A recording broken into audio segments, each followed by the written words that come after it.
Well, this is a random occasion. It's the Battle of Ontario on a Friday night here at Live from Morning Skate, presented by FanDuel. Becky, Kellar, the gold medalist. I'm Scott Willats, welcoming you guys for a big matchup tonight. It's the next gen game. The kids are going to be in the building, one of my favorite games. As you can see, the boys on the ice.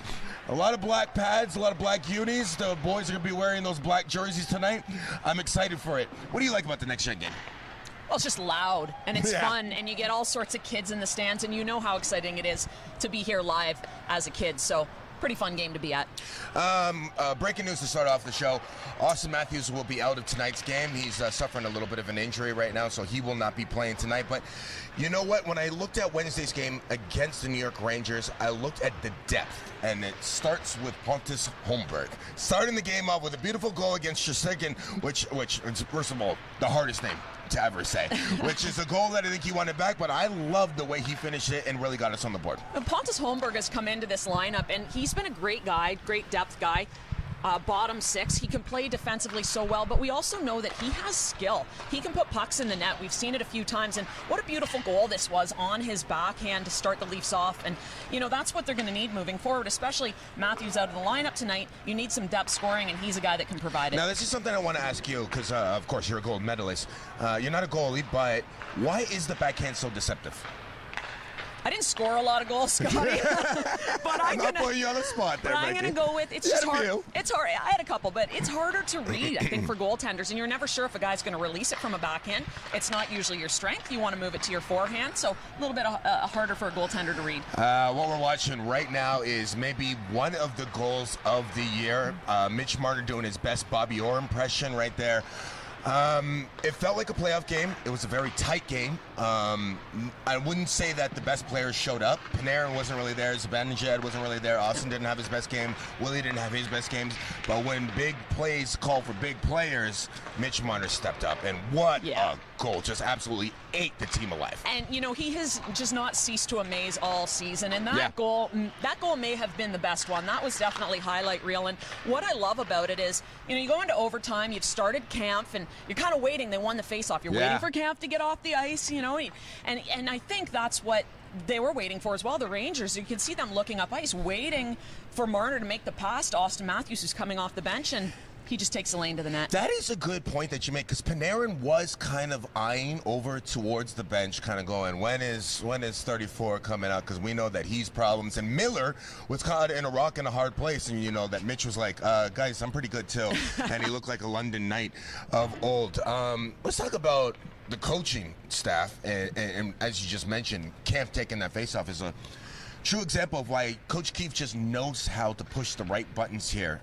Yarncroc on this line with JT just seems like it's a match made in heaven. Oh, yeah, since he's come up and played on that line, since he's come back from injury, they've really found some chemistry, and he's put up some good numbers that you didn't necessarily see at the beginning of the season. And again, when you talk about depth, that's one of the places that it was needed, and you know now that he's been a good fit on that line, and he's going to score you some goals. There was a TV show I used to watch called McGee and Me, and I wanted to say the Swedes and Me on Wednesday night. Lily takes a bad penalty, delay of game penalty. Nobody likes a delay of game penalty, but comes back and scores that tying goal to get us into overtime and earn us that 2 points. He's really taken his game to the next level this season, and a guy that's taken a little bit longer to develop. He spent the better part of 4 seasons down with the Marlies, so it's taken him a little bit of time. They knew he was good offensively. He had to get his defensive game together. Now he seems to be able to bring both. I think a guy that's really benefited, too, from the injuries back in November, because he was thrust into a position where he was playing 20 minutes a night, and he handled it very well. The one thing I always say about Timothy Liljegren is he was supposed to go second overall in the draft until he got mono, and you're kind of beginning to see that player that's emerging, that kind of, dare I say it, Erik Karlsson-like player. Well, you know, and you see this so often with these guys that come up, and they get drafted high because of their offensive abilities. Yeah. But this is a different game in the NHL, and it's a different speed, and so some guys just take a little longer to be able to figure out that you got to play both sides of the puck. But yeah, I think you are seeing that, and it's interesting to see what the sky could be the limit for this guy. I'm excited to see it too. We're going to need him definitely come the playoff run. You know, tonight Coach Keefe is going to lean on Matt Murray, and you know Matt Murray's going to have a chip on his shoulder playing against his old team. What do you expect to see the Leafs goalie. Well, he hasn't had the start in 4 games, so No. I think he's going to have a bit of a chip on his shoulder in terms of that as well. But a guy that's looking to get a good rebound, come back, have a strong effort, and again, he has a chip on his shoulder when it comes to the Ottawa Senators, so I think we're going to see him be a solid presence in the net tonight. Let's talk about the Ottawa Senators. A big game against the New York Islanders, a character win for them. Claude Giroux is skating lights out. Claude Giroux is actually still one of those most underrated players in the world. I still believe to this day. I don't know how you can say that after being a captain for Philadelphia for so many years, but he loves his home in Ottawa. Their power play is pretty good. What do we got to do to shut them down? Well, you can't take penalties. This is a team that doesn't put up great numbers 5-on-5. So you look at the two teams and how they compare statistically. Toronto's a much better team 5-on-5, but this Ottawa team, like you said, they've got great specialty teams. Their penalty kill as well, 4th best power play in the league. So stay out of the penalty box is number 1, and then number 2, you got to play. And I've talked about this, a complete 60 minutes. You can't look down the ice and look and take this team lightly, given where they are in the standings. They can score goals. Yeah, and it's very emotional for them. We'll get into that in just a little bit. It's time to get to our FanDuel prop picks right now. Presented by FanDuel right here on Live from Morningscape by FanDuel. Highest scoring period. I'm going with the second period, plus 250.